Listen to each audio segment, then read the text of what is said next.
SSMB29 Varanasi. ఏమైనా ఉందా భయ్యా గ్లిమ్స్? దాని తల్లి ర్యాంప్ అసలు మహేష్ బాబు అన్న లాస్ట్లో ఆ ఎద్దు మీద వస్తుంటే చూడ్డానికి 2 కళ్ళు చాలట్లేదు. ఇన్ని రోజులు ఏదైనా ఒక చిన్న అప్డేట్ అయినా రాదా రాదా అని వెయిట్ చేస్తుంటే ఇలాంటి ఒక ఐ ఫీస్ట్ ఇచ్చినటువంటి రాజమౌళి గారికి చాలా చాలా ధన్యవాదాలు. ఎవరు అవునన్నా కాదన్నా ఈరోజు ఒకటి తెలిసింది ఏంటంటే బాబు అంటే బాబే మహేష్ బాబు. ఈ మూవీలో రాముడు గెటప్ వేస్తున్నారంట, కానీ పేరు మాత్రం రుద్ర. కరెక్టే, రెండింటిని బ్యాలెన్స్ చేశారు. ఎందుకంటే మహేష్ బాబు అంటే దేవుడు కదా. రణబీర్ కపూర్ని బాలీవుడ్ వాళ్ళు రాముడు గారు చూపిస్తున్నారు. నాకు తెలిసి రాముడు అంటే ఎలా ఉంటాడో రాజమౌళి వాళ్ళందరికీ చూపిస్తారు.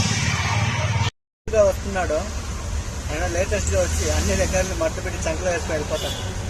ఇది మాత్రం ఫిక్స్, ఛాన్సే లేదు. వేరే వాళ్ళకి ఛాన్స్ ఇవ్వడు. బాబు అంటే బాబే మహేష్ బాబు.